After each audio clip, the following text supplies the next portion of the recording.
to make sure that we are interacting together, right? I won't make this is going to be like very short and concise to give you the information, because one of the most important thing you can get in our generation right now, or in our times and seasons right now, is information. And that's one of the essence why we are even starting this kind of conversation early, so that you get the information. But let's start from my introduction so you get to know me, right? My name is Olabanji Iwinla Samuel. I'm a experienced product manager. I have about 8 years of experience, over 8 years of experience in product management. And I've been involved in building products in like different sectors: health and wellness, travel and tourism, education, logistics, transportation, mobility. I've sort of been involved in quite a number of diverse industries, right? And I've built products in different spaces, right? I can say that we have some project managers in the house as well, right? And obviously, to cut the long story short, I stumbled into this my career, right? I didn't plan to do product management in my life. It's a very interesting conversation, which I want to assume maybe some of us even stumbled into our careers. I can hear that we have some project managers in the house and all that, right? Well, that's not even where I'm going to, so that I don't make this about myself, right? But in 2022, let's go straight to the point. In December 2022, ChatGPT was launched. I think it started with DALI. I don't know who remember that December 2020. I think it was November. OpenAI introduced DALI, that's picture editing app. Then the thing trended. And then like in December, they introduced ChatGPT. Who remembers December 2022 using ChatGPT for the first time? I don't know if anybody is here that started using ChatGPT from that December 2022. I can see Otobong, I can see Fumi, I can see Louis. And it was intriguing to use ChatGPT in 2022. It felt like a new word entirely, right? And if I'm going to be honest with you, in that December 2022, even while I interacted with ChatGPT, I didn't see it as much. I didn't see it like a big deal. I just felt, oh, this is just going to be like a chatbot, which ChatGPT is a chatbot in any ways. It's not anything out of the blues. But coming off from 2022, then 2023 happened. And then suddenly the whole world started boasting about AI. And, you know, at a point, I felt it was overhyped. Honestly, I still think it is overrated. Now there's a difference, right? I'm just telling you my own personal opinion. I still feel like AI as of 2026, I feel like it's overrated, right? I feel like people are giving it too much importance than they have. But don't worry, I will tell you my reasons as we go along the line. Obviously, AI is important in our world of today. You cannot remove it. But more importantly is that I think the big impact of AI is going to be in the future, which is one of the reasons why this conversation is happening. But as of today, in my own personal opinion, I'll say it is overrated. I've been in this industry long enough, and I'm quite intuitive enough to read meanings. And I do a lot of study, a lot of research, right? You know, so again, I'm not saying AI is useless. Obviously, if it's useless, we'll not be having this conversation. It's because it is useful. That's why we're having this conversation. But I think that it is even going to be more useful and more impactful in the future, in the next 5 to 10 years, when they've made it really better, more effective, more efficient, and it won't just be about chatbots any longer, right? Already, this is 2026, and already people are building agentic AI. These are AIs that would literally do your work for you, right? It's no longer about chatbots any longer. These are AIs that would do work for you as a person. Do you understand? AI that will work for you as a person. I don't know if anybody has come across or heard about agentic AI. And I think that is where the real usefulness of AI is going to come into life, right? All these our ChatGPT, Gemini, yeah, I think that they're incredible. But we're already moving into the world of agentic AI, AI that will do work for you, right? For example, now Cloud Code, Lovable, these are AI products that are already built-in products. Just earlier today, I sat down with a team of product managers, and we all literally built products from ordinary idea using Lovable, right? Without knowing how to code, without knowing how to design, we were able to create a full scale. Some of them created a full scale website. Some of them created a mobile app just using Lovable, right? And Lovable is more like an agentic AI tool that helps you create software products with just prompts. Now, but where am I even going to is AI is here to stay. That's number one, right? It is here to stay. And this statement on the screen that says AI is going to displace over 300 million jobs is not hype. It's coming from Goldman Sachs. And anybody who is in the research space know that Goldman Sachs is one of the heavyweights in the world. And these guys have done a very intensive research, and they've already projected into the future to say over the next couple of years, right, AI is going to displace about 300 million jobs. And that's scary to think about when you look at it. There's the scare side, and I'm not even here to scare you, don't worry. It's not that deep.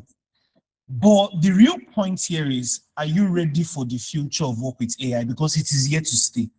Now, the displacement of job is not to scare you, it is to inform you to know how to approach the future, the next 10 years, the next 15 years. Because the truth is that those that approach the future way earlier, right, are the ones that take advantage of the future before every other person gets there. Conversations like this now, you don't used to have crowd. So interestingly, well, I was not even expecting a crowd of people to join the conversation because very few people are even thinking about the future and thinking about what's the future of my work going to be, what's the future of my job going to be, what's the future of my, because everybody's just, or a lot of people are focusing on their present, what they are dealing with part-time, right? So I commend you guys that are here. I see you guys as more like innovators, the few people who are like thinking ahead and not just focus on what is happening right now, because the real problem is not even now. The real problem is not what is happening in 2026. The real problem is what is going to happen by 2030. What is going to happen by 2035 in another 9 years. And the truth is, the few people who start to look ahead and then start to think about the future of work and how work in the next 5 to 10 years is going to be. And you know the interesting thing, guys? The interesting thing is that 5 to 10 years is going to come. Guess what? When was COVID? COVID was 6 years ago. This is 2026. That was 2020. COVID still feels like last month sometimes. Like, when did we do lockdown? When was the whole chaos around COVID and lockdown and all of that? And here we are 6 years later after COVID. I don't know if anybody gets me. I don't know if you understand, if you are getting me. Like, 6 years is going to come and go just the way 6 years from COVID just happened, and we're in 2026. Do you understand? So, thinking about the future of work, not just even for your career, right? Because I don't even think this is necessarily for just your own career alone. I think it's something that you should be thinking about, even from the context of everything that will happen around you as a human being, right? Everything that will happen around you as a human being. So, what do you need to think about? But before we even start thinking about the future of work, I think we want to lay some foundations that are very important to lay, because a lot of people do not have this proper understanding. What is artificial intelligence? What exactly is AI? Because some people think AI is ChatGPT. No, AI is not ChatGPT, and AI is not Gemini, right? Those are obviously outputs of artificial intelligence, but that's not artificial intelligence in itself, right? Because a lot of people think that, oh, because you're chatting on ChatGPT, it is AI and all of that. But no, that is not, that is just an output, right? The interesting thing is that AI is not new. Because some people think that AI is new, that, oh, AI is just something that was launched in 2022. No, ChatGPT was what brought popularity or mainstream popularity to AI. That doesn't mean AI itself was built in 2022. Obviously not. In short, when you go and read the history of OpenAI, it took them 7 years, right, before they launched ChatGPT. Meaning the idea of what they wanted to build have been in the works since 2015, right? It was until 2022 that the whole idea of ChatGPT now obviously came to life, and then we now have ChatGPT that we're all using, or some of us are using today. So, but let's explain what exactly is AI? What exactly is this artificial intelligence? Because one of the things I've come to see is that a lot of people have not even had the time, right, to sit down to understand what exactly is AI, even though they use AI tools on a daily. Now, artificial intelligence, in its very essence, is a field of computer science that builds systems capable of performing tasks that typically require human intelligence. Now, what I've done when I was thinking about this and even preparing for this session, and I was looking for the most simplest ways to break all of these things down, because obviously there can be technical approach to all of this definition, but I'm focusing on something very simple because I like simplicity. It's easier when it's simple. When you think about AI, you want to think about systems that makes performing tasks, right, easier. So systems that help us do what a human being can do, but those systems will automate those things that a human being can do. So it's a system of tools, system of system of softwares that can perform tasks that requires human intelligence, so that requires human efforts. Now, when you look at this definition, it should help you see that AI did not start with ChatGPT, because there are many tools around us that does not require human efforts, right? There are many tools around us that has already been built years ago that already uses some form of systems that is automating what a human being should do. Now, let's use a very simple example. Yesterday, I went to see somebody, right? And it was an hotel. And then the gate is an automated gate. All the security guy had to do was press a button, and then that gate opens up. And when I saw it, I just smiled. That is AI. That's AI. The fact that the security guy does not have to open the gate any longer manually or close the gates manually, that's already. Hey, can you guys hear me? Iberi says she cannot hear me. Mic check. If you can hear me, drop an emoji. If you can hear me, drop an emoji. Okay, I think it's Iberi's network. Okay.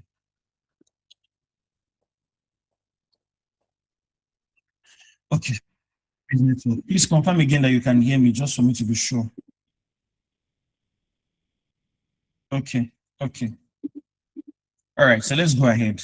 So as I was saying, right, AI is anything that helps you perform tasks that requires human intelligence, right? Helps us perform tasks that requires human intelligence, which means anything you have been doing before now that has already automated your process as a human being is already using some form of AI intelligence or some form of system that leverages AI. So an automatic gate that opens and closes by itself, that is AI. Your social media feed, that algorithm that many of us will say algorithm, where, oh, when you check Manchester United, you're a Manchester United fan and you see Manchester United post, or your Instagram is filled up of Man U, or your YouTube is filled up of Nigerian movies, all these Nigerian movies like Achalugu, what's the title of that film, right? If your YouTube is filled with different things like that which means the algorithm has learned how you watch content, and it will give you those same kind of content. That is already some form of AI systems. I don't know if you understand. Any form of automation that you are enjoying today, right, is already some form of AI systems. Any form of automation that you're enjoying today already leverage some form of AI systems. AI in itself is not ChatGPT, and it's not Gemini, and it's not even agentic AI as people know it. Now, those are outputs of AI, right? But AI in its very essence is anything that automates a manual process. That's how I like to explain AI. Anything that automates a manual process is already using some form of artificial intelligence. Anything, right? So For example, my AirPods now, right? My AirPods, you know, it uses all your AirPods, right? You're using the Oraimo, a Techno, a Apple AirPods. Your AirPods already use some form of AI, right? Use some form of artificial intelligence where without having wires, you can connect to your phone via Bluetooth. You can connect to your phone via Bluetooth. Your earpiece can automatically do certain things without you having to do much on your own. That is already some form of AI systems, right? The fact that your AirPod can carry out some activities, right, without a manual process being involved, that is some form of artificial intelligence. For example, some of us, we have ACs, air conditions in our homes, right? Your ACs, right? All you have to do is put some setting and that AC will automatically do certain things in relation to the setting that you've put it on. That is some form of AI systems. So anything that automates something that can be manual is already using some form of AI systems or the logic behind AI systems. So let me say that again. Anything that automates something that can be manual is already using some form of AI systems or the logic behind AI systems. Because when you think about AI, be thinking about automating something that can be manual, automating something that should be manual. Do we understand? Do we understand? Do we understand? Please drop an emoji if you understand what I'm explaining. Because it's important to have the right understanding of AI, right? It's very, very important to have the right understanding of AI. Yes, Esther, I can share the slides. I can share the slides with everybody. So it's important to have the right understanding of AI. Don't just see AI is not ChatGPT. AI is not Gemini, right? AI is not Grok on Twitter. Those are AI systems that have been built, right? In a way that, okay, you can chat with them, you can have conversations with it and all that. But AI is anything that can perform tasks that typically requires human intelligence, which means anything you can do right now that requires a manual process, there's a possibility to build some form of AI systems or build some form of AI logic to automate that manual process. Do you understand? So now let's look at the second line. It says this include things like learning from experience, recognizing patterns, solving complex problems, and making decisions. So you see AI as something, artificial intelligence is a system that can learn from experience, recognize patterns, solve complex problems, and make decisions. Again, ultimately to automate work or automate processes that would have been manual or processes that used to be manual that are manual. So ultimately, when we are creating, when we're thinking about AI systems, we're thinking about things that automate manual processes. Do you understand? Things that automate manual processes. So when you think about AI, don't just look at ChatGPT, Gemini, those are AI tools. But that's not AI in itself. These are just AI tools that leverages the system of AI, that leverages the logic around AI. AI in itself is any form of automation, or let me put it this other way, any form of automation that you've experienced in your life already uses some form of AI, from doors that open on its own, from your car that maybe, for example, if you have a car that uses a key starter where you can use your keys to start your car, like wirelessly, I mean, without having like actual keys, you know, from your AC that automatically does certain things by itself, from your inverter system where if NEPA takes light, you automatically switch to inverter. You know, there are like different scenarios of automation in our life that already uses some form of AI systems or the logic behind AI systems. Do we understand? So when you think about AI, think about in a simple term, think about automation, meaning something that automates a work that you have manually done. You see, if you understand this concept, right, at its very, simplest form, if you understand this alone, it can already help you better when you're thinking about how you want to do your work in the future. Because when you know that, okay, AI is something that will help to automate manual processes, help to, you know, make something that I would have done manually, I'll be able to automate that thing, then it simply means all I have to do now is to understand that, okay, what part of my job is going to be automated? What part of my job is manual that will require automation? That's how you prepare for the future of work. Because when you understand this fundamentally, all of us, there's nobody's job that will not actually be affected by AI. Everybody's job is going to be affected. If anybody tell you, oh, there's no job that will be affected, the person is lying to you. Why? Because every job in the world has some form of manual process. And by the time a company builds an AI system or use AI logic to create a system that then automates that manual process, it means that manual process will be taken away and an automatic process will be brought in. Even your ATM card, your ATM machine is AI. Your POS is using some form of AI logic. You're automating transactions instead of doing cash transactions. Do we understand? So, because one of the most simplest way you can take this whole understanding of AI is that think about it from the context of automation. So everybody's job is going to be affected by AI. All of us, both me talking to you and you listening to me. Why is it going to be affected by AI? Because AI, they're going to build systems that will automate many of our manual processes in our jobs. And then for people here who their jobs is largely manual, there's really nothing in their job that is not dependence on manual process, then these are the people that they need to be really, really scared. If you are here and your job, like 80 to 100% of your job largely depends on your manual efforts, your job is at risk, unfortunately. Why? Because all they just need to do in the next 5 to 10 years is to build some form of systems or use some form of AI systems or AI logic to create an automation to your job.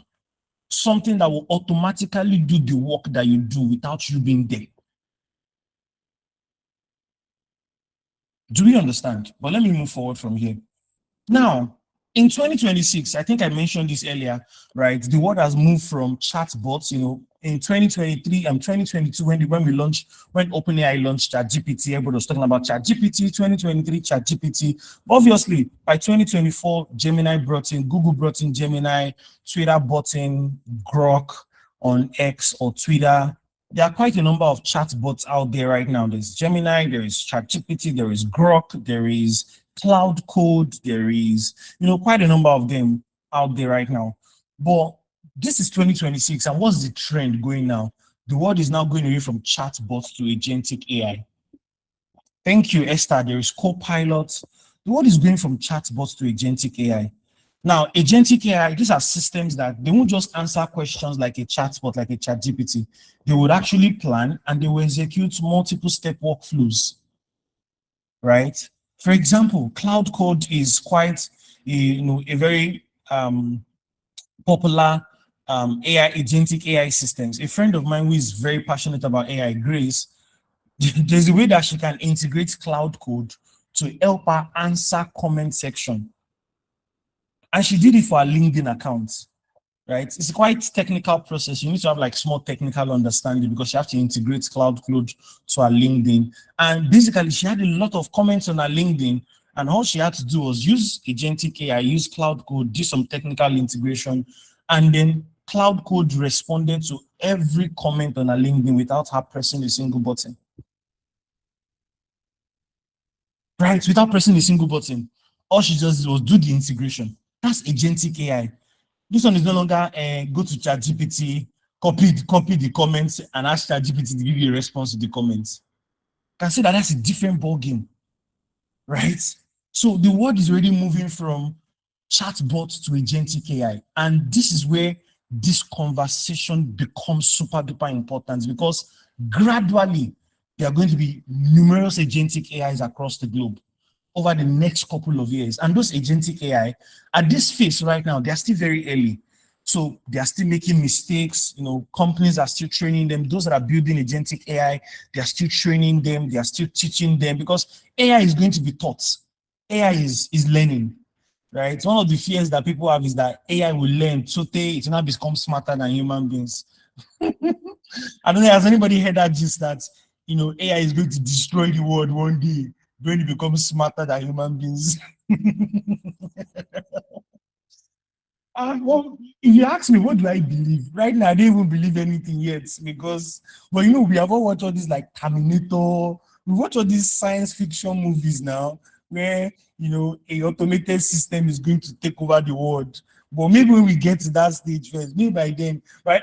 I don't know if that's going to happen in our time, but no way, I'm not sure it's happening in our own time. Maybe by then we would have been 100 years and above and would have gone. Then let the AI take over the world after us. But that's just in a lighter note. But where am I even going to is you don't say you shouldn't, please. As it should not happen in our time. After we have gone, maybe our children will be dealing with AI taking over the world. Oh God. But yeah, the world is moving from chatbot to agentic system. Do you understand? So these are not just systems that you'll be chatting with. These are systems that you can integrate into your workflow and it will do things for you automatically. Like I said, Grace, my friend, was able to respond to hundreds of course she posted a post on her LinkedIn that went not like very viral, but sort of viral, right? So, and when you see her LinkedIn, you will know that it was a agentic AI where she integrated cloud code to her LinkedIn account that helped her to respond to all the comment section. I was like, wow. I'm like, well, people are already pushing this thing to another level. So, which means she didn't have to do anything. All she just had to do was do the integration to her LinkedIn account, give you the necessary information, give you the context, and then the system automatically learned what it needed to do and how to respond. And the way the AI responded to all the comment section was not generic, was not something that sounded AI-ish. If you see it, you thought it was Grace that responded to the comment herself. You won't know that it's AI that responded to the comments. So again, it goes back to what I said earlier. When you hear AI, you think automation. If you can understand that one word, automation, which now means any part of your job that can be manual, right? Any part of your job that is manual that can be potentially automated in the future is going to be affected. Everybody, all of us, including me talking to you, any part of our jobs that is manual that can potentially be automated in the future is going to be affected, which means one day somebody is going to build some form of AI tool or agentic AI or AI systems or AI systems or infrastructure that will automate the manual process of your job so that we can minimize human intervention. And the truth is that this in itself is not a bad thing. Because this is one of the issues is people are not forward thinking that think that it's a bad thing, right? People are not forward thinking, think it's a bad thing when AI takes a lot of human effort. It's not necessarily a bad thing, right? It's going to make us humans to be more efficient. It's going to make us to be more effective. It's going to make us to be more strategic. It's going to make us to put our energy on higher level things instead of putting our energy on. For example, now, if Grace, my friend, had to reply to almost 100 comments, that's so much stress. Now, is it bad if she did it? It's not bad. But is it better for her to put her energy on something else? Why an AI reply to her, all her comments? Obviously, that is smarter. It's smarter for an AI to reply to all her comments than for her to be trying to reply to all the comments by herself. And it is also better for AI to reply to her comment than for her not to reply to comments because she does not even have the bandwidth to reply to the comments, which is also not good for her personal brand.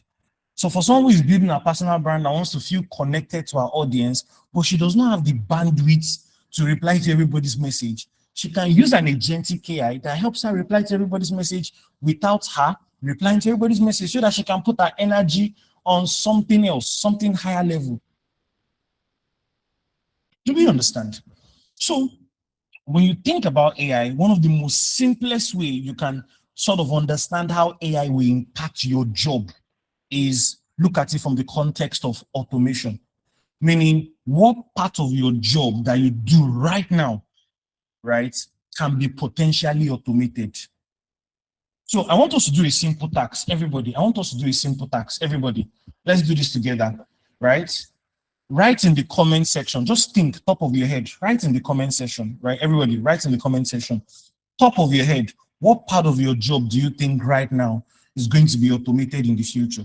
And don't be biased. Don't be emotional. It's not an emotional conversation. Every job is going to be affected. Everybody, all of us, right? There's no job that will not be affected. If anybody there, you know, there's a job, there's no job. Especially going into the future. Right now, some jobs might look like they are future proof, but it's not true. So I'll do my own. As a product manager, already documentations, right, is already affected, right? Just 4 years ago, before ChatGPT, a product manager has to manually write documentations. Now, with even AI tools like ChatGPT, I can do documentations literally instantly, right? As a product manager. Now it is faster to do documentations, right? Another thing, part of my job as a product manager that I know AI is definitely going to impact is data analysis, analyzing data, right? Because I think somebody was saying in our introduction, right, that, oh, you know, she wants to understand how AI will impact things. Okay, Iberi says auditing has been automated, process development could be automated for an organization. Amazing. Esther says tracking progress and reporting. Definitely, right?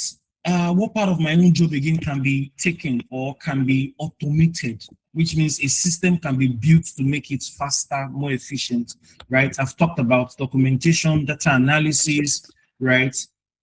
Research analysis. As product managers, we do a lot of research. Now, in short, 2 days ago, I did something I'd never done before. I took my research data from my Google Sheets, like I took research data from Google Sheets, copied it and pasted it on ChatGPT, asked ChatGPT to analyze it and give me a summary of the data. And oh boy, I was impressed. Right? This is still on my ChatGPT till now.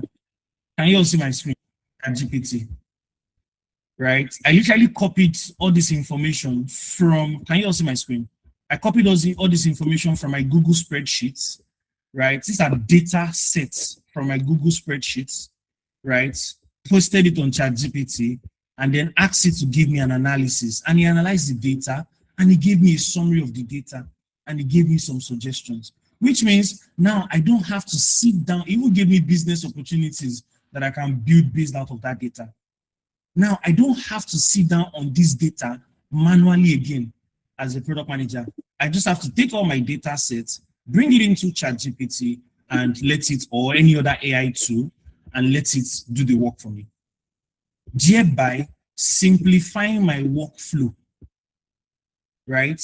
Esther says perplexity is helpful on research, right? Iberi says customer sentiment analysis. Esther says hiring has also been automated for HR managers. Exactly. So by the time you start looking at the part of your job that is manual now, that can potentially be automated, that will start helping you to think. Because for you to prepare for the future of work, because some of these things right now, they are not automated yet. So you might be feeling comfortable. But the truth is that any part of your work that has manual, let me also give another key thing that you want to take note of.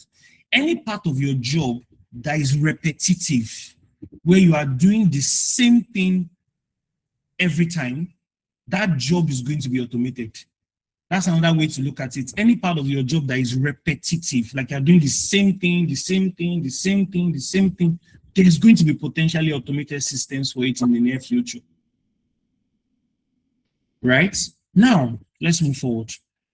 So don't just think of AI like a chatbot or like a robot, right? Think of AI like your intern, right? Someone who is going to read every book, every article, every piece of code, right? And then think of AI like a chef, someone that you give all the ingredients to, all the data to, and then it will figure out the best way to manage that data, that information that you've given to it. based on how it has been trained. Do you understand? And that's why I said AI is not new. A lot of people just only hear about AI because of ChatGPT's popularity. But AI is not new. Just like I've said earlier, anything that has been automated in your life all this while is already some form of AI system, some form of AI logic. Anything at all in your life that has already been automated is already using some form of artificial intelligence system or some form of AI. So AI is not new. It's just that the popularity around AI or the mainstream popularity has come largely from chatbot and ChatGPT. Now let's move forward.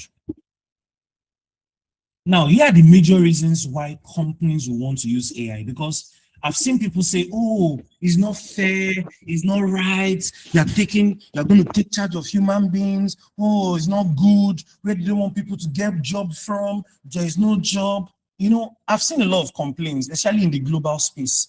I think in Nigeria, because we are still in a very manual-driven economy, our economy generally is manual-driven. So the fear of AI is not yet plenty for a lot of people, except those of us that are already in the tech space. For those of us already in the tech space, many of us already know the fear of AI. But for the average Nigerian out there that is not into tech, maybe the average cleaner, the average security guard, the average, secretary, the average personal assistant, right? For example, now there are some people's job that will go like executive assistant and personal assistant. Their job is going, right? No matter how good a human being is as an assistant, with the way agentic AI is going, right? Why should I hire an assistant when I can just have an agentic AI that can respond to all my emails, respond to all my comments on Instagram, respond to all my comments on LinkedIn? That's a human being assistant, right? Will be tired. A human being assistant will have mood swing. A human being assistant will be thinking about salary increase. A human being assistant is stressed. A human being assistant is going through relationship issues or marriage issues. But an AI is not going through any of those. It's smarter for me to get an agentic AI that does that job for me. So, for example, people who are doubling down, I'm always smiling when I see people say they want to go and learn virtual assistant. I just smile. That is. I'm not saying learning virtual assistant is bad, but learning virtual assistant should not be what you are learning in 2026 with agentic AI that is coming. What do you want to do that agentic AI cannot do? Send people's email, respond to comment section, create posts on social media. Those things will do it faster, more efficient, more effective than a human being will do it. The only advantage that human beings bring into the system is intuition and creativity. And I'm going to come back to this point. One of the strengths of anybody going into the future, as you are thinking about the future of work, one of the best things you can do for yourself is to put your energy on your intuition and your personal creativity, because that's where the strength of talent is going to large, that's one of the major strengths, right, of where talents are going to rely on. Iberi says AI needs human to operate it.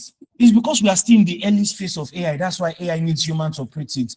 We're going to get to a phase where they'll build AI systems where you won't need a human to operate it any longer. We're getting there. We won't need a human being to operate it. The human being just need to give it a set of instructions one time, and then it runs on its own. The world is going to get to that point where you just give it a set of instructions one time and it automatically runs on its own. And then obviously if it's doing anyhow and it's doing anyhow, obviously you have to give it a set of instructions again. But we're still going to get to the point where the human aspect of it is going to significantly reduce. We're still in the early stages of all of these products and all of these systems. So that's why it still feels like, oh, you still need a human being. Ebere and everybody, there are stages where these products and these systems are going to get to where you will not need a human being to be involved any longer. Let's even use what has happened in the past before I talk about what I want to talk about. Let's use what has happened in the past. For example, now we have CCTV camera. CCTV camera that also has tracking features where you don't need a security guard. The CCTV camera has tracking features, motion tracking detectors that it can detect when somebody is walking, when somebody is moving, and captures the person's movement. And this is not new. This has been in existence for years. right? Now, because of these updates, companies have better security. Do they still need human beings? Yes, they do. They still need human beings in the grand scheme of things. But is the system way more safer than a human security? Definitely. It's way more safer than a human security. A human security will sleep. A human security will be thinking. A human security is thinking about his wife, thinking about his children. A AI system is not. Do you understand? So these are things that eventually will still get better with time. But let's move quickly. Now, one of the reasons why you have to be thinking about your future of work as a talent is because companies are going to definitely leverage AI. Companies are going to leverage AI, and there's nothing you and I can do about it. Even you, if you are a CEO, even you yourself, if you are a CEO, if you are an owner of a company, if you are a startup founder, even you, it is smarter for you to use AI. And this is something that, personally within my small circles, I've been telling a lot of people. I tell people that, see, don't be naive to think that, oh, using AI is a bad thing. Companies don't want to use AI, they will need human beings. Yes, they will need human beings, but the need for human beings is going to significantly come down. Now, this is not a doomsday call. I'm not saying, oh, the world is going to end. No, right? But it's a fact. The need is going to come down over time. Is when you are naive to think that the need is not going to come down, and that's when there's a problem. There was a time when banks would say, they cannot do without bank staff. I'm sure everybody here knows that banks don't hire as much staff as they used to hire even 15, 20 years ago. Banks, they don't hire as much staff as they used to hire 15, 20 years ago, right? ATM made things easier for them. That reduces a lot of people in the bank. POS made things easier for them. Banking apps made things easier for them. Now, when you go to some banks, you see that you go to some bank branches and you see that some of their tellers are empty.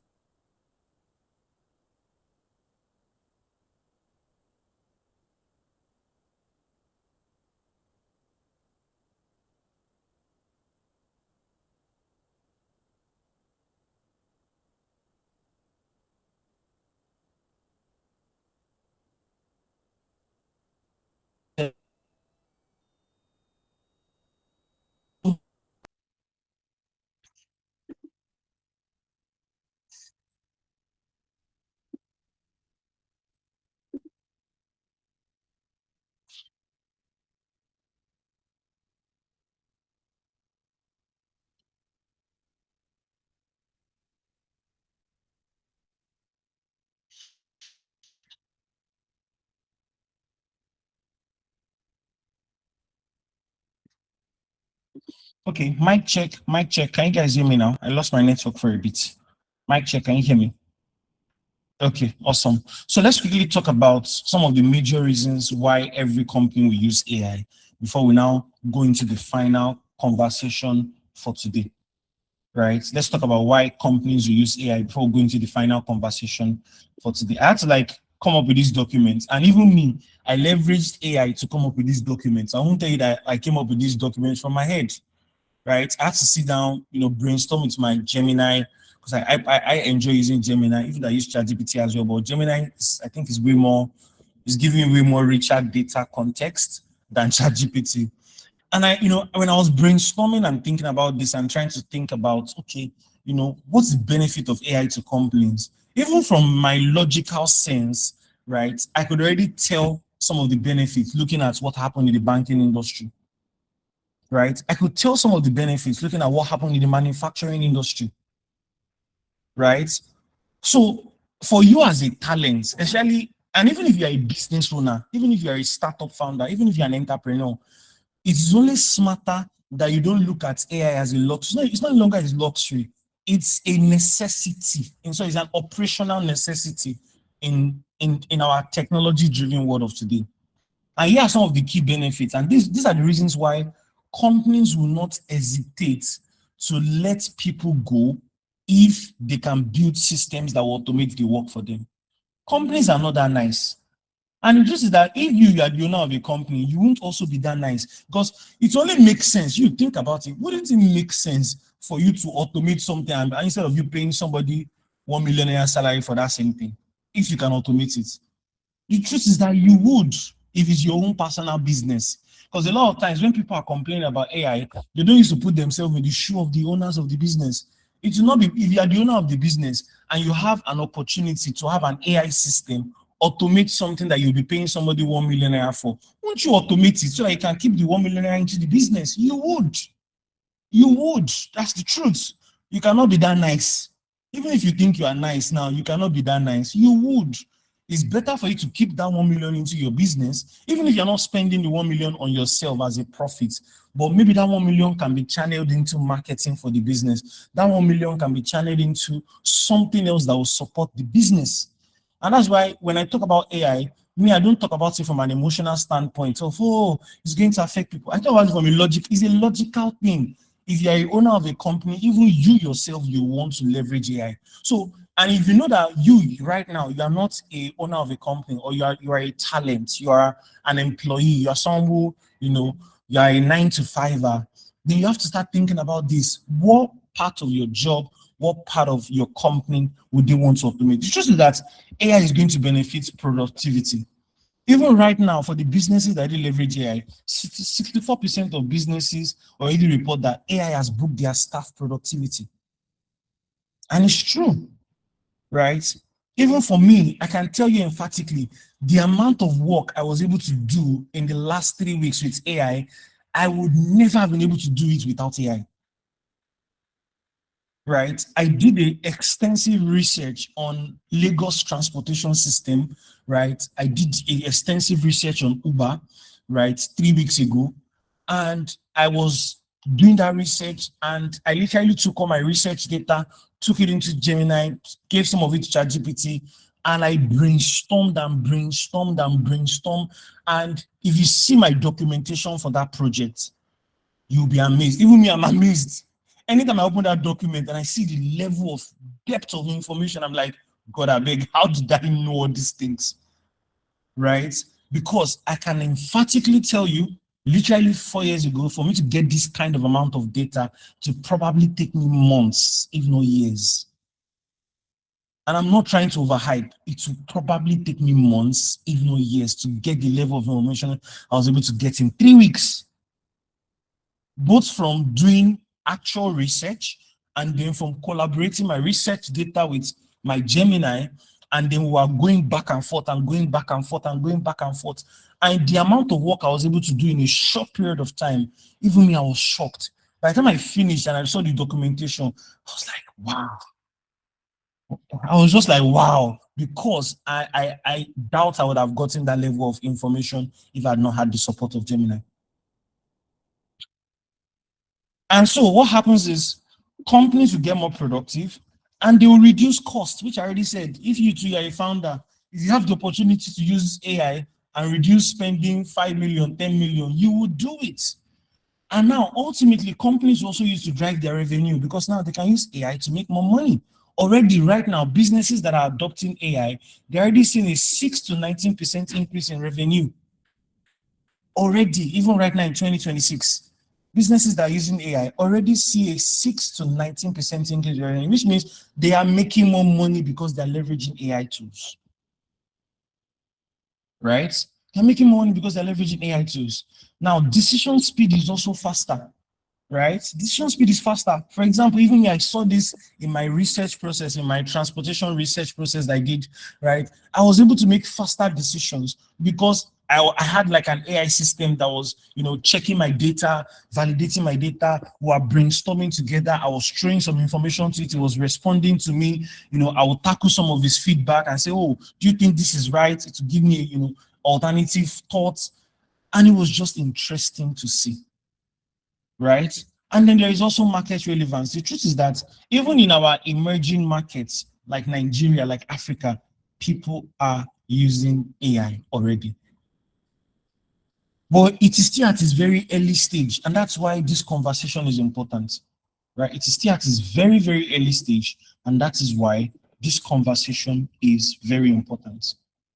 Now, what I'm going to use to wrap up today's conversation, right, is there are 4 major things that would help you prepare for the future of work. 4 major skill sets that will help you prepare for the future of work. 4 major skill sets.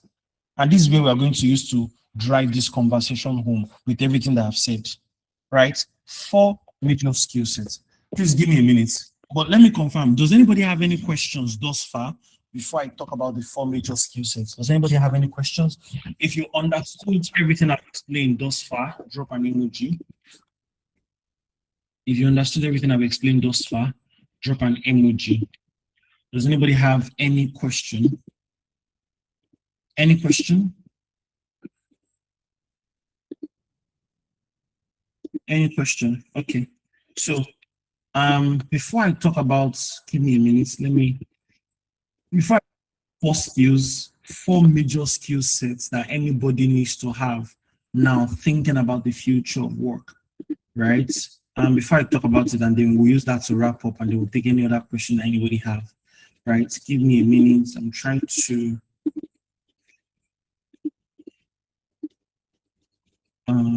one sec.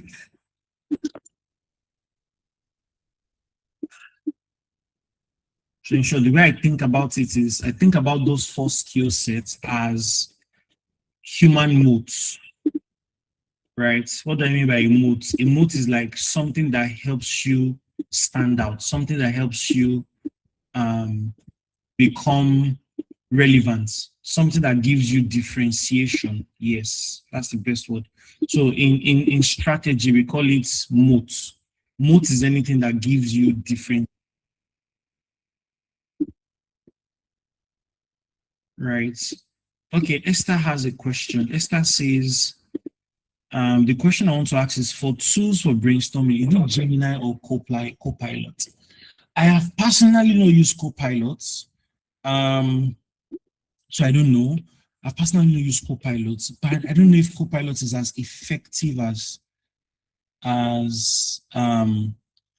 Gemini, right? And again, I use Gemini and I use ChatGPT, and I can tell you from my own experience of using both, Gemini is more robust than ChatGPT. Again, it can also be a preference thing, but I don't think it's a preference thing for me because I started using ChatGPT way back since like December 2022, but I only started using Gemini literally this year.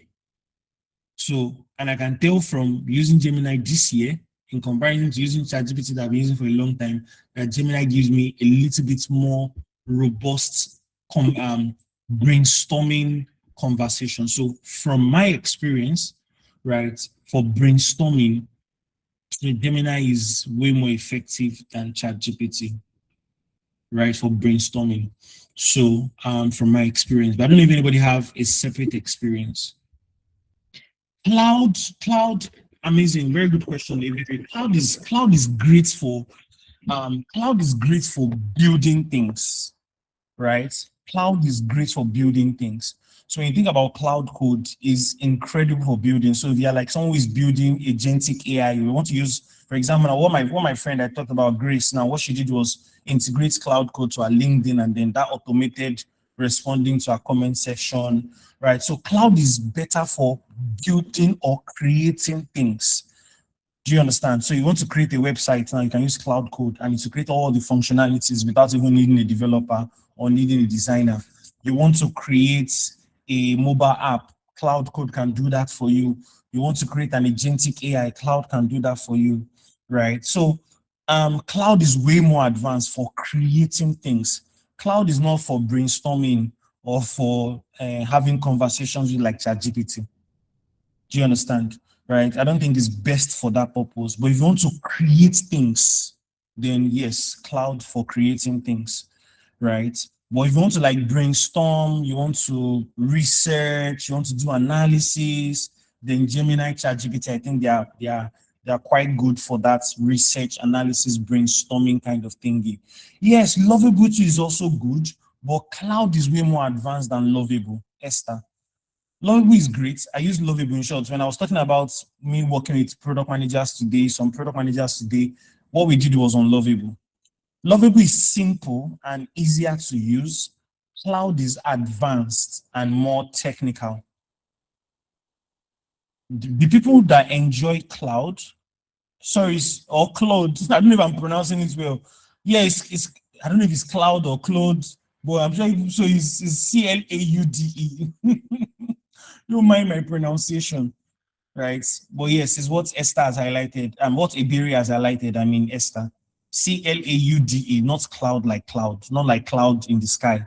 So don't mind my pronoun. Me, I'm gonna learn how to pronounce it correctly. But or cloud code. Maybe I should call it cloud so that it doesn't sound like cloud, right? So cloud is better for advanced AI usage. Lovable is good for simple design, MVP, prototyping. I've used both, and I can tell you Lovable is better for like simple prototyping, simple MVP creation. Lovable is not technical. Lovable doesn't require you to understand a lot of technicalities. But for Claude, Claude is more technical. You will enjoy Claude more if you understand technicalities. Like maybe you're a developer or you are a product person, but you understand how to play your hands around like technical things. So Claude is great for someone that has some form of technical background and they can interpret things technically.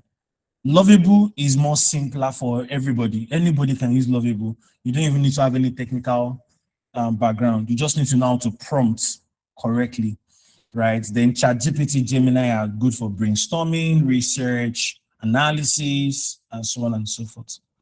Okay, Esther says I've used perplexity. I've never really used that perplexity before though. I just used to hear about it. It's actually good for research. Oh, nice. Maybe I'll try it out. Iberi says I haven't really heard about Monica, but I've recently heard about Monica, but I haven't tried it. So again, you see that a number of those tools are popping out left, right, and center. But let's go to the meat of the conversation so we can wrap up this meeting and have our take homes. Now, there are four major skills that's okay. Iberi says perplexity is quite good for research. Okay, I'll try it out. I've never used it before. So there are four major skill sets that are important for the future of work. Four major skill sets. And this is where I'm going to wrap up this conversation. This is where you need to really sit up at, because these four major skill sets, right? If you have them, you will continue to be relevant as the world evolves. Do you understand? You will continue to be relevant as the world evolves. These four major skill sets, it will help you to continue to be relevant as the world evolves. So what does that mean? It simply means when you have this skill set, right, it helps you better in whatever it is that you do. Right. And the interesting thing, these skill sets they're not the skill sets that a lot of people think, right? And what I've tried to do is to make sure that I highlight these skill sets in a way that it encapsulates like other skill sets. So what do I mean? Okay, maybe I should even just, am I still sharing my slide? Oh no, not yet. 1 second. Can you all see my screen?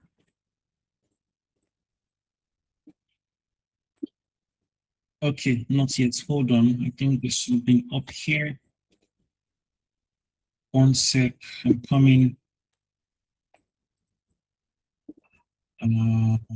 Why is it not sharing? 1 sec.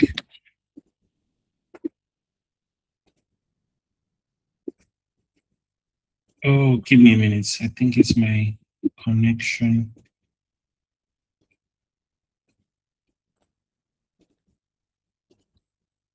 Okay. Okay, let me just continue while I'm trying to resolve this, right? So there are four major skill sets that I consider what every person needs to prepare for the future of work, right? For you to prepare for the future of work, you need to think about your your let's say your life now, right? Or your future of work from this perspective, right? Because when you think of a future of work from this perspective, it will help you better in the future. Do you understand? It will help you better in the future, but not just even in the future. It will help you better from today into the future. We actually put it that way. To help you better from today into the future, right? To help you better from today into the future. So, because when you understand the future of work from this perspective, why is it still not sharing?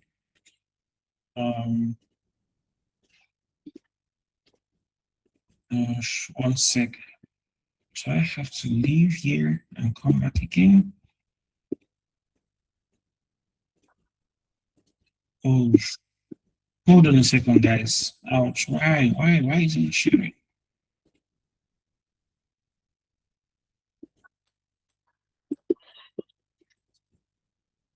Oh, okay. So I think I found the problem. For example, now, if you see how if I had an agentic AI now, I would have just I would have just solved this problem without racking my head. So I think I found the issue. This is my connection here. Okay, so sorted. Okay, got it. So MacBook and the Awala. So okay, so let me share my screen now. Okay, yes, I think it should work now.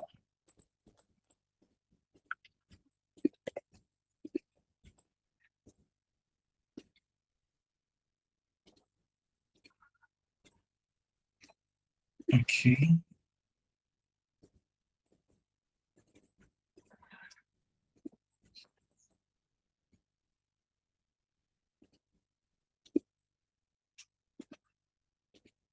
Okay, so I think I'm able to share now. So where was I? Here.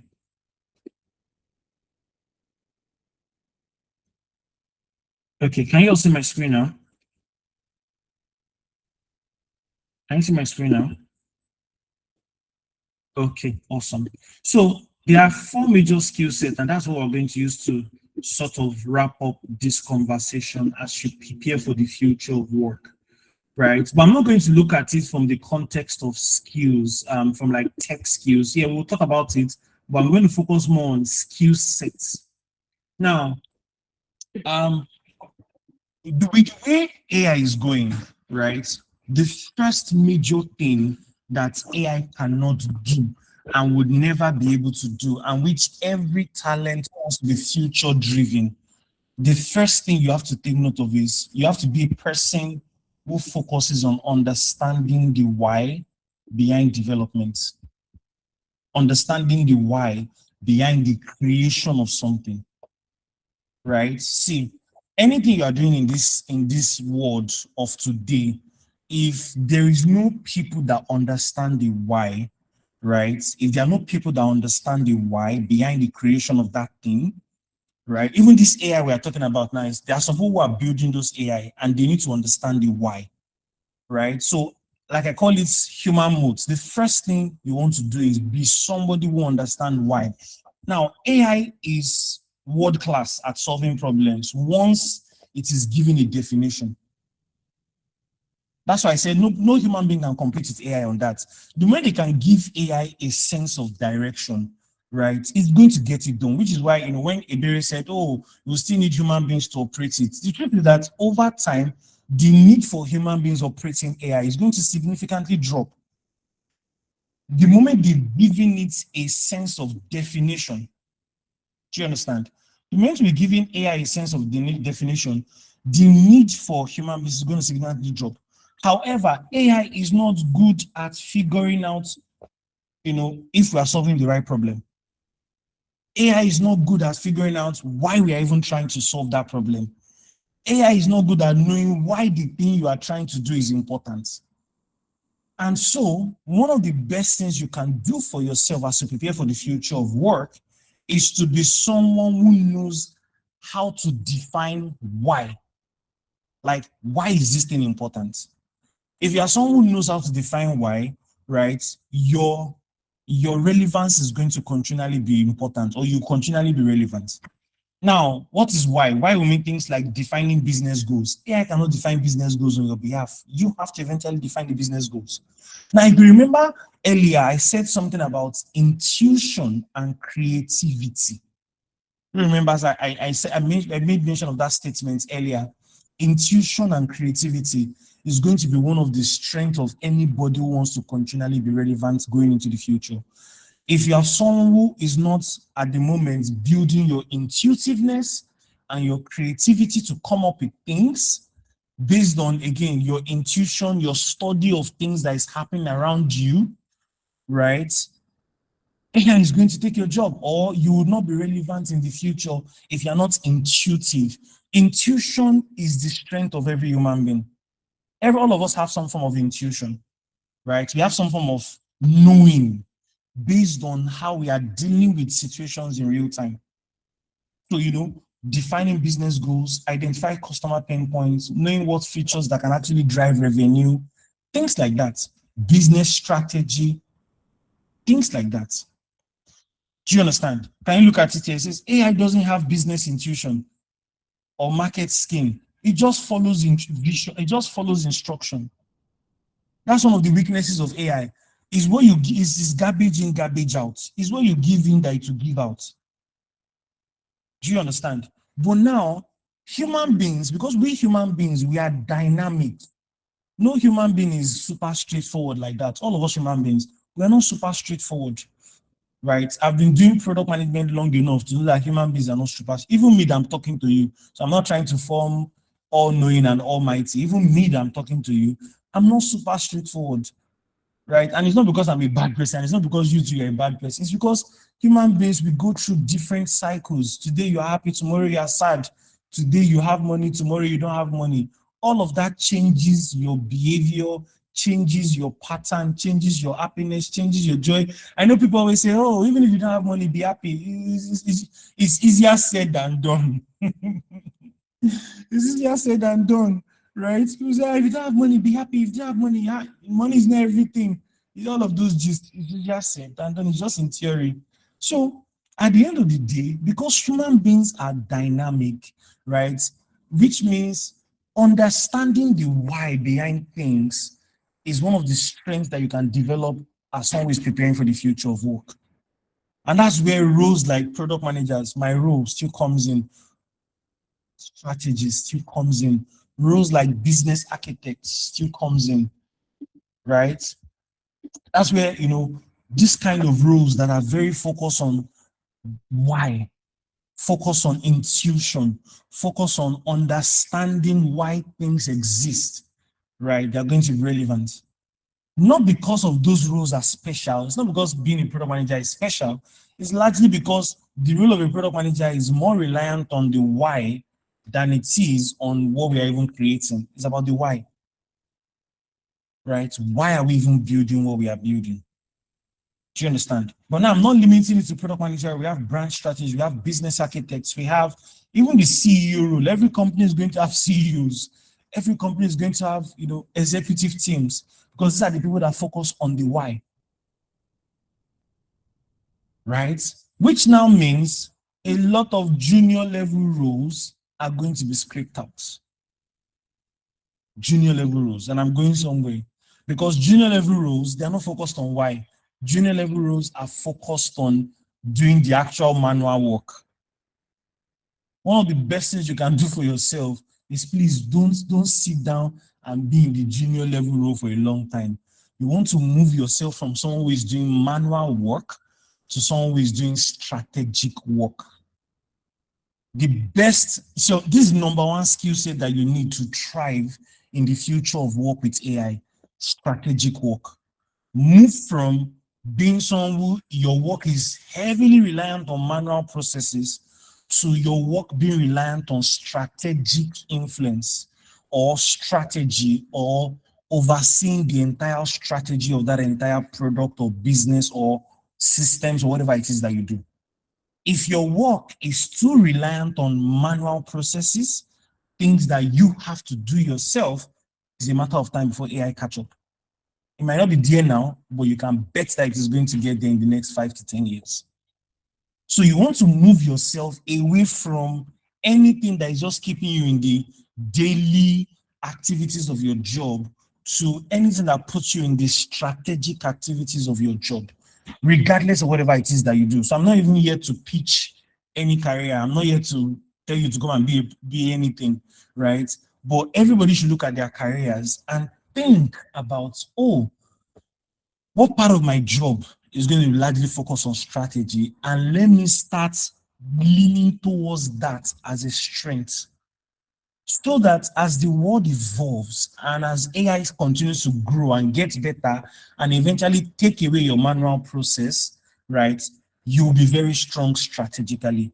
You'll be good at figuring out why. You'll be good at, identifying customer pain points or defining how to make money, or, more of focusing on the strategic side of your skill set.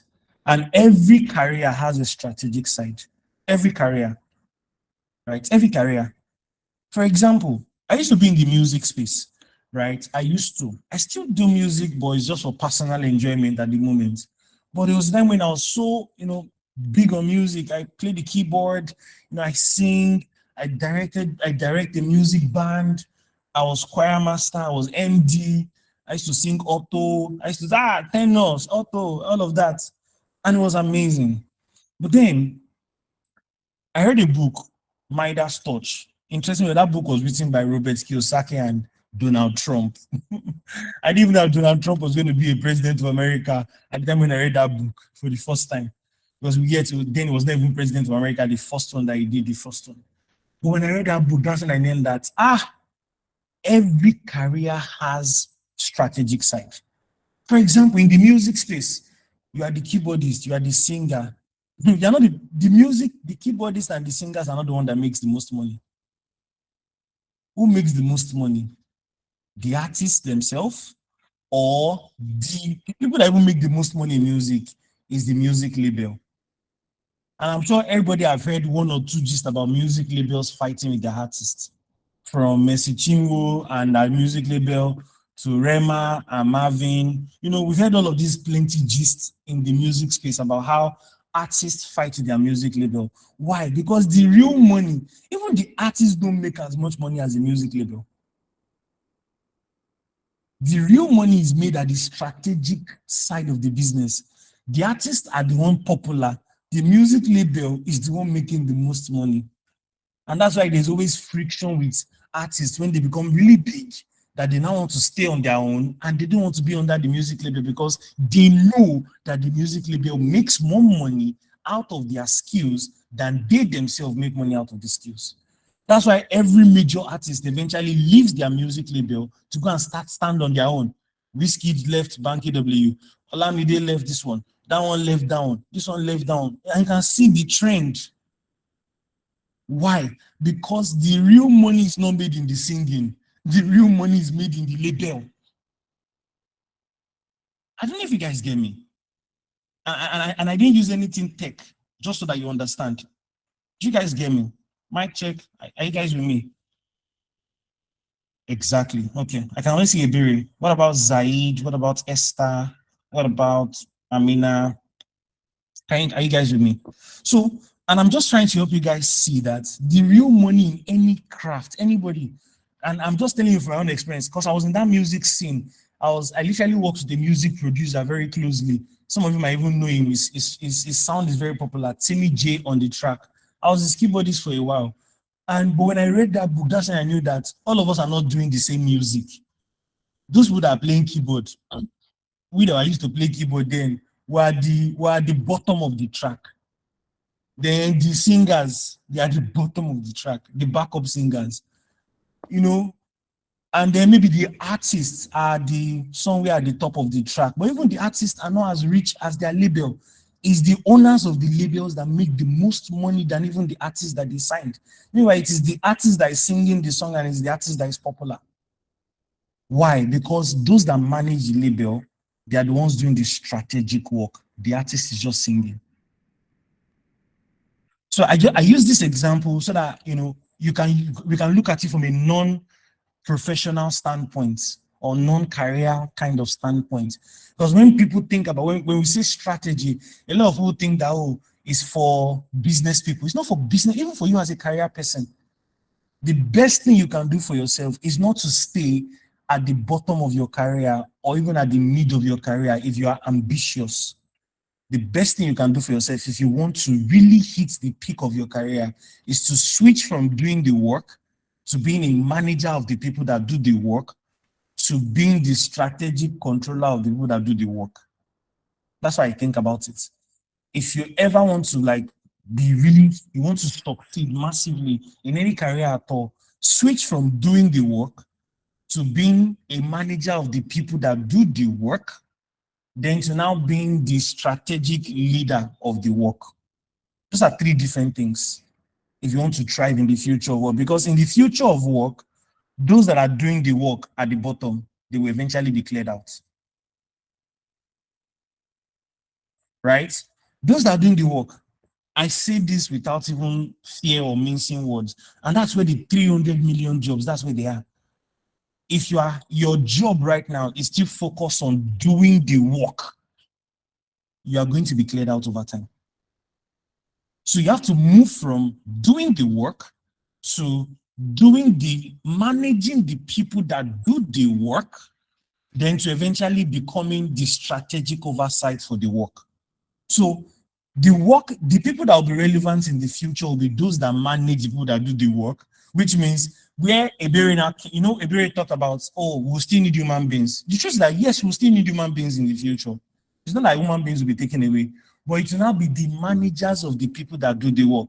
Now, those people who are managers of the people that do the work, because in the future, they will no longer be managing people, they'll be the one managing the AI that is doing the work. Do we get?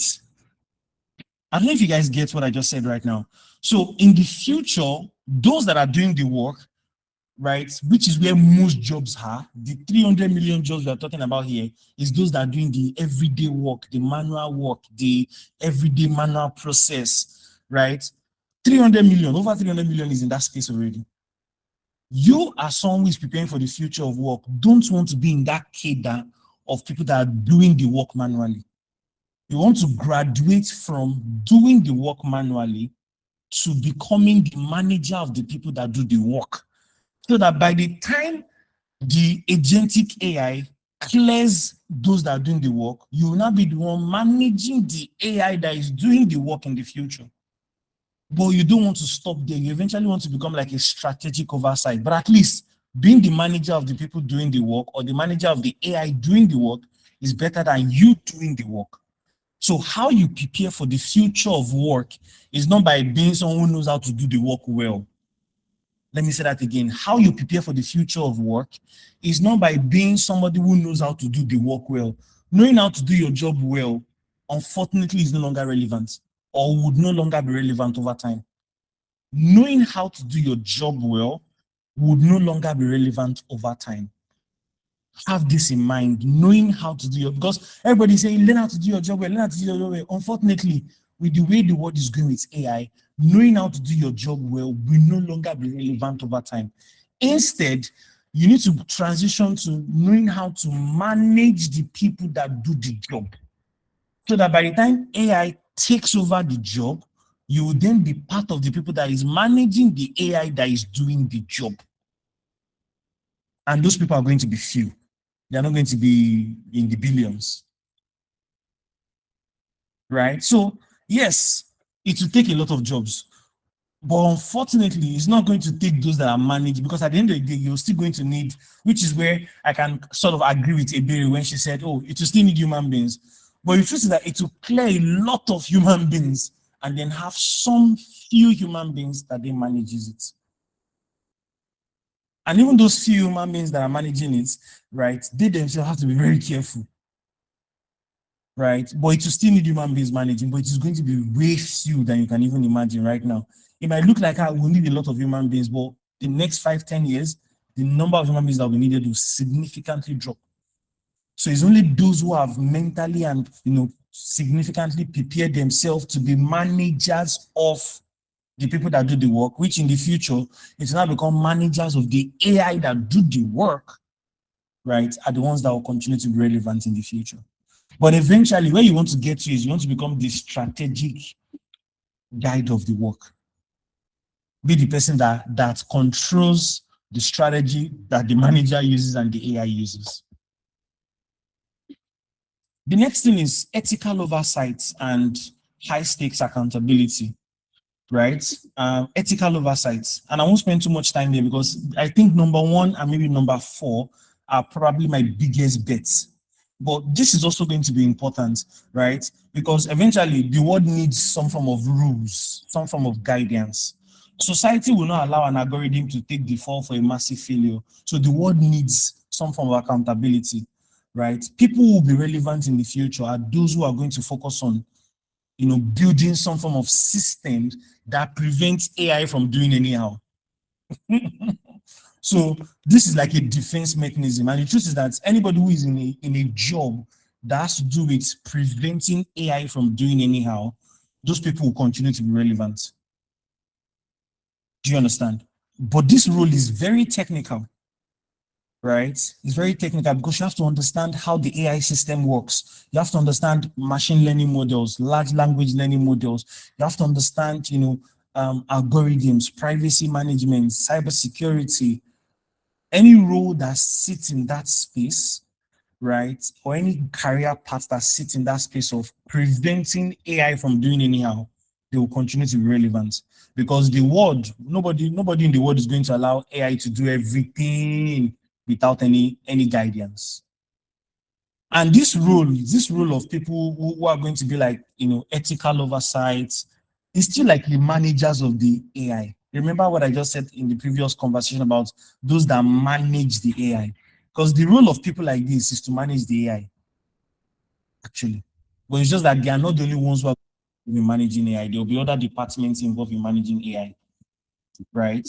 But ethical oversight, anything you are doing into the future of work that has to do with preventing AI from doing anyhow, managing AI execution. For example, now when a self-driving car crashes or a bank AI denies loan unfairly, there must be a human being to explain why and take responsibility.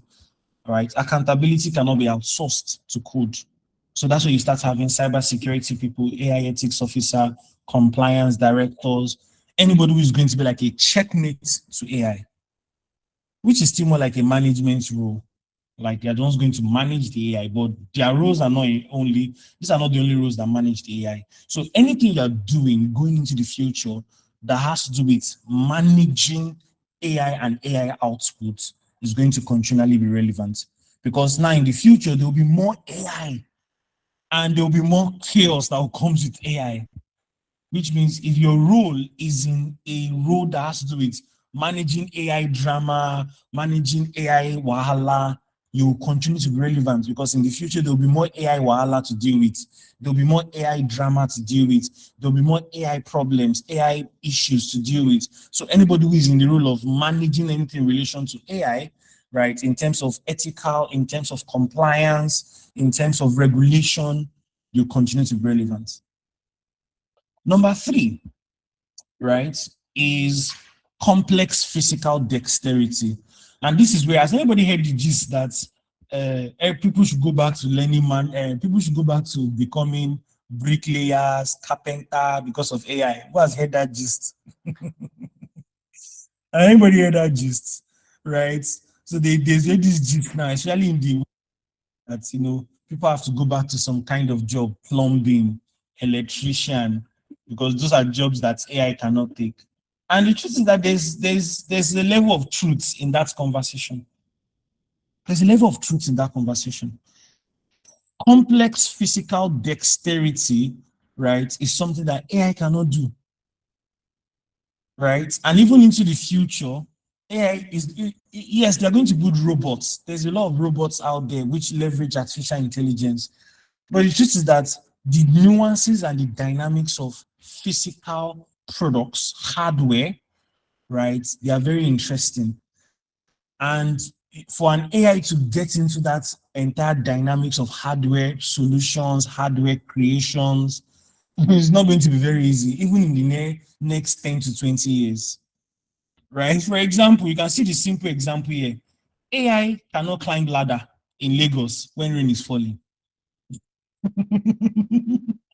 don't know if you guys see that. AI cannot climb ladder when rain is falling, right? Even if you build a solid robot, you know if you climb ladder when rain is falling, right? Or I mean AI you can cut NEPA pole, I mean NEPA wire. He's not going to do you get. Even no matter how smart the robot is, the dynamics of cutting NEPA wire in Lagos with all the wire that have joined, It's going to take a long time for it to figure out. Maybe to get there, probably, but that is going to take a longer time. In short, I don't even think the use case around hardware is still any of the focus at the moment. Most AI solutions are built around digital logics, software. So many of them are not yet built around messy physical world, and the physical world is messy, right? The physical world is messy. Even the robots of today, I doubt many of them can even climb staircase conveniently, right? I saw a very funny video of a robot trying to dance ballet. Before you know, he lost his step and fell down so crazily. I just busted into laughter. I say, these guys are not getting anywhere close. So, what does that mean? If you are building, if your career is involved in physical products like hardware, meaning anything you are doing as a career is something inside of hardware, right? You will still be relevant into the future. Do you understand? Especially messy kind of hardware, not basic hardware, like messy kind of hardware. For example, EV infrastructure engineers, solar technicians, robotic maintenance, or robotic specialists, right? Those are products that those are career paths that have to do with physical products, right? Technicians, solar technicians, even electricians, those that do installation of installation of certain electrical parts, solar systems, right? Or those that do things like what's the name now? Things like maybe even AC installations, I just think that like the most random things, right? A robot now will not carry AC. You can hang it on the roof on your behalf or hang it outside of your house on your behalf. Eventually, a human being has to do that. But can it be supported with a robot? Yes, it can. You can build a robot that would, bring the AC off so that the human being does not have to carry the AC manually, and the human being just have to climb the ladder or climb the scaffolding and then, do the AC installation. Do we understand? So any skill set that has to do with physical hardware would be relevant in the future, especially like messy physical hardware, right? And then finally, and where I'm going to wrap up, any skill set that has to do with human beings. Anything that has to do with human beings, if you're in a skill set that has to do with human beings, you're going to be relevant in the future, right? Any skill set that has to do with human beings. In short, yeah, I wrote it here as radical empathy and human negotiation, but you want to simplify it. Anything you are doing in this life that has to do with dealing with people is still going to be relevant, right? Because AI can simulate empathy, but it cannot feel, it cannot build trust, right? The hardest problems are not code. The hardest problems are people. Meaning, the biggest problem the world is facing is not software, it's human beings like you and I. I told you guys earlier, I said we human beings, all of us human beings, and nobody, even the most honest person that you think is very honest, all of us are flawed. All of us have errors. All of us make mistakes. All of us can have mood swing. Everybody can be in a bad mood. So nobody is immune to that. It's only God that is perfect. So which means because all of us are all imperfect, we are not super straightforward, which means the dynamics of dealing with human being is always going to be there regardless of AI. And AI cannot deal with the dynamics of dealing with human being. At the end of the day, it's a fellow human being that can deal with the dynamics of dealing with human beings. Do you understand? So any career that has to do with dealing with people, like leadership, like management, generally, leadership, management, like sales job is not going anytime any soon. No matter how good they train an AI, you cannot sell like a human being because a human being can understand when somebody is in bad mood. AI will just want to sell based on the pitch that they've given to it. But a human being can understand that, this person is not in good mood. Let me bother the person. And AI can understand that, this person just gave birth to children. Don't let me stress the person. This person just put to bed. AI will not understand all those drama, right? They are trained the AI to say XYZ, regardless of what happens. The AI will say XYZ. Maybe yes, AI can also learn because AI is going to learn over time. It will learn how to simulate empathy. But at the end of the day, it can never be like a human being empathizing with another human being. It will be able to simulate over time. It will get better with trying, but it can never be like a human being, which means any career you're going to be doing going into the future, right, that has to do with understanding humans, dealing with humans, leadership, management, which is why the job of CEOs now is not going anywhere soon. The job of executives, managing directors, they're not going anywhere soon. Can say nobody's complaining that an executive director's job is going to be taken away because of AI. Nobody's saying things like that, right? Because those jobs are here to stay. And even jobs like relationship counselors, job like counseling, which I think the job of counseling is even going to be more important in the future because now many people would have lost their job. And so people, I think one of my biggest fear in the future is that we'll have more, already depression rates is higher in our generation than even previous generation. And if there's one thing I fear the most, especially because a lot of people are doing jobs now, their job may be taken away, we might have even higher depression rates in the future. And so those who are learning how to be counselors, their roles are going to even be way more important in the future than even today. Because they will have more clients. And no matter how you think it, AI cannot solve a human mental issue. It cannot solve a human emotional problem. Right? So in a nutshell, anything you are doing that will be heavily on human beings, human behaviors, and all that is something AI cannot take and cannot do from you, cannot take away from you.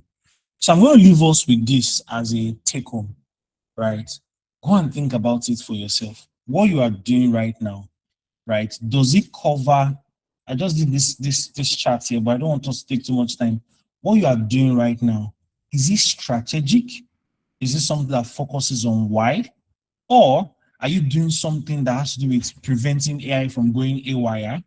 Or are you doing something that your skill set is on, physical complexity, building physical products or physical things that are messy, right? Which means your skill set will still be relevant. Or is your skill set around human beings, dealing with human beings? Means your skill set will also still be relevant. Now, if your skill set does not evolve around these four things, you are at the risk of AI taking your job. It's a very high risk. If your skill set does not revolve around these four, call it the human modes, right? And don't worry, it's not me alone that call it the human modes. It's me and my Gemini that call it the human modes. But obviously, modes in business strategy means something that helps you defend your business. So in the case of this conversation, it's something that helps you defend your career into the future. If whatever you are doing right now, think about it, and that's what I'm going to leave us with. And maybe one of these days, I will ask us questions on the group. I want you to go and think about it, right? What are you doing right now in your career? What are the manual process of your career? And so I recommend writing it down so that you know the one that AI is going to take. You don't want to be naive to think that AI will not get, even if AI is not there yet, you don't want to be naive, right? Write down what are the manual part of your job that you know that eventually to be automated. Then you also write out what are the strategic side of your job, right? That, the strategic side of every job has a strategic side. For example, there's a difference between a cleaner and a cleaning company, right? There's a difference. There's a difference between a cleaner and a cleaning company. The person who owns the cleaning company is doing strategic oversight. The cleaner is cleaning. And the truth is that AI, they are going to build robots that will clean like crazy. Robots are going to be better cleaners than a human being cleaning. Already we have, automated sweeping, what would you call that thing? There's now automated vacuum cleaner, right? Before it used to be manual. Now there's automated vacuum cleaner. And the better those vacuum cleaner gets, the better it's going to clean. The better it's going to mop. The better it's going to make the floor to be shining. And all you just use charge and use, right? And guess who is still going to be relevant? The person that owns the cleaning company will sack all the cleaners and go and buy all the automated vacuum cleaner and then start making money from it. Strategic oversight, right? Number two, is your career revolving around ethics, right? Anything that has to do with dealing with the drama of AI, right? The ethical side of AI. If your career is revolving around this, then it means you're going to be relevant. It's something you want to take note of. Number three is your career revolve around, physical dexterity. And physical dexterity is complex, actually like very everyday physical dexterity. For example, carrying AC, climbing ladder. Those things are things that no matter how they build a robot, no matter how they train a robot, those things are very dynamic. Knowing how to set scaffoldings, right? That's why people will say all those like carpenter job will still be relevant, bricklayer job to a certain degree, right? Even though I feel like even bricklaying will still eventually get better with automation, right? But it will still need a human supervision, right? So there are some part of physical dexterity that will be automated, but it will still significantly need humans being heavily involved, right? For example, now, one of the reasons why AI has not gone very deep in healthcare is because of the fear that if you leave an AI to do, even though I heard AI is already doing some form of surgeries, but not something extensive yet. But it will get there, but eventually it will still need a doctor that understands how to use the AI, which is a manager that knows how to manage the AI, which goes back to what I said earlier. You have to move from doing the job to managing the people that do the job. And that's what I'm going to leave you with as we wrap up this session, right? Don't be transition. Don't let me say don't be. Whatever it is you are doing right now, whatever career you are right now, I want you to think about it in this direction. How do I transition from me doing the job to me managing the people that do the job so that by the time AI start taking the job, I will then be involved in managing the AI that does the job. But your ultimate goal, even though I know not everybody will get to that, is to be like the strategic oversight for the job instead of you even doing the job or managing the people that do the job. So if you are super ambitious, that's where you want to get to. If you're like an ambitious professional or ambitious person, then where you want to get to is be the strategic oversight. Don't even be the manager of the people that do the job. But if you're not so, if you're the kind of person that I just want to do my job well, do my job well. But please don't stay in that zone of I just want to do my job well. You have to transition from I just want to do my job well to be I just want to be a very good manager of the people that does the job well. That's how you want to transfer yourself. So you don't just want to be the person that does the job well, you want to be the manager of people that do the job well. So that by the time AI start picking the job, then you will not be the part of the managers that then manages the AI that does the job well. Do we get it? Do we get it? Drop an emoji if you understand what I just said. So use this as your take home. Go and brainstorm on this. Go and think about this as you prepare for the future of work.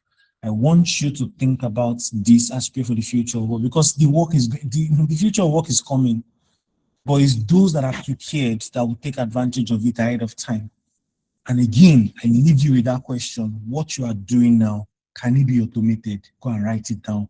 Go and write your job right now. Go and write it down. Or even your business. If you're a business person, go and write it down. What part of your business can be manual? What part of your business is currently manual that can be automated? You want to know what part of your business is not manual and that cannot be automated. You want to know, right? And you want to be aware. You don't want to be naive. And then finally, you want to have in the back of your mind that anything you are doing right now, right? You want to transition from being a person that know how to do a job well to being a person that know how to manage the people that do the job well. And then gradually, by the time AI start taking the job of those that are doing the job well, right? You will not be the manager of the AI or AIs that are doing the job well. But like I always say, or like I've said like multiple times now, you want to eventually transition. If you are super ambitious, you want to transition to being the strategic oversight, right? And I've given a series of examples. For example, the music label owner is richer than the artist. Don Jazzy is richer than the artist, right? Not because Don Jazzy is taking advantage of them, but he's the one doing the strategic oversight for the artist, right? Everybody that is under Marvin, they are not as rich as Don Jazzy, right? It's just a fact.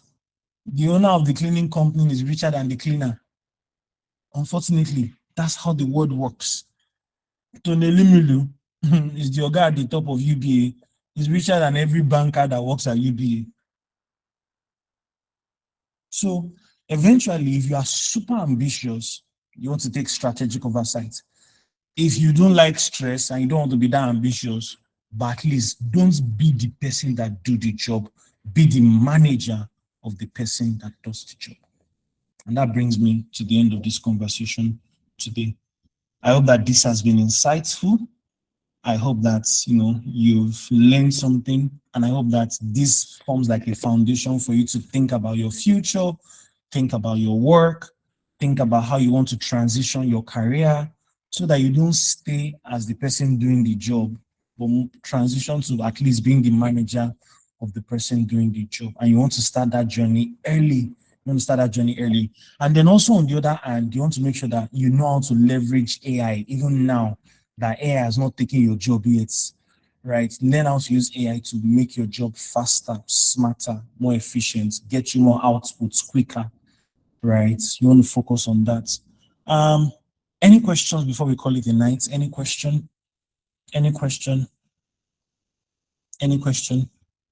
Okay, if there are no questions, you can follow me on LinkedIn. It's, you can follow me on LinkedIn if anybody wants to follow me on LinkedIn. My name is Olabanji Ewenla on LinkedIn. You can follow me on LinkedIn. I'll definitely follow back, right? You can follow me on LinkedIn. I'll definitely follow back. Okay, I can see Zaid is raising his hand. Hi, Zaid, go ahead. Do you have question? Good evening. Thank you very much for the insight. You've talked about AI, how I can't hear you, before. but I can see that your mic is unmuted. Okay, can you hear me now? I can see your mic is Hello? unmuted, but I can't hear you. I said, good evening. Can you hear me now? I just dropped my LinkedIn link, Esther. I just dropped my Hello. LinkedIn link for anybody who wants to follow me on LinkedIn. Zaid, I can't hear you though.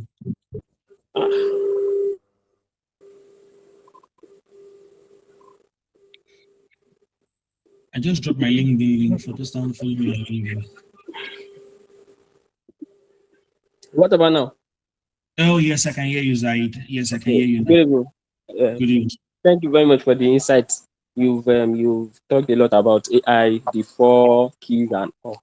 So my question is that you made mention of a book that transformed your your career from being a music band. So Yeah, what's the name of the book written by Donald Trump? I think you said. yeah. The name of the book is Midas Touch. Midas Touch Midas. by Midas Touch. Okay, Midas thought. Yeah, Midas Touch by Donald Trump and Robert Kiyosaki. Let Okay, me thank you. situate and show you. Midas Touch by Donald Trump and Robert Kiyosaki. Let me situate on Google. Yes, this book. This is the book.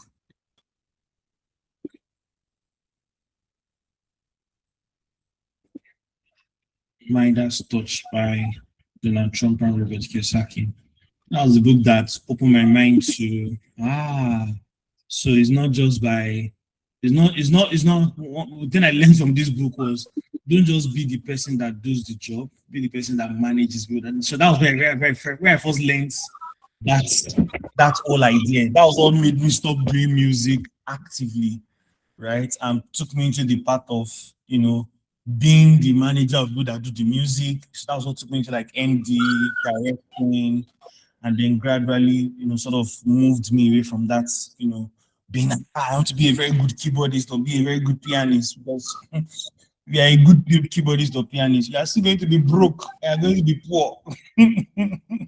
Unfortunately, it doesn't sound nice, but that's how the world works, right? Which is what I just highlighted again. That don't be the person that is very good at the job. Instead, be the person that is good at managing the people that is good at the job. It's a different kid entirely. All right. If there are no other questions, then I guess we can call it a wrap. I can forward the recording of this session to you for anybody who wants to listen to it again. I think some people also joined in late. So for me, will forward the recording of the session maybe tomorrow morning, and you can listen to it again and the slides. Yeah, I'll have the slides sent as well. So you'll get the slides on the WhatsApp group and the recording tomorrow morning. All right, thank you so much, everybody. I hope that this has been insightful once again. It's a pleasure having this conversation. Have yourself a good night's rest. I wish you all the best in your careers. Take action, take action. That's the most important thing. And I wish you all the very best. Thank you so much, everyone. Have yourself a good night's rest. Good night, everybody.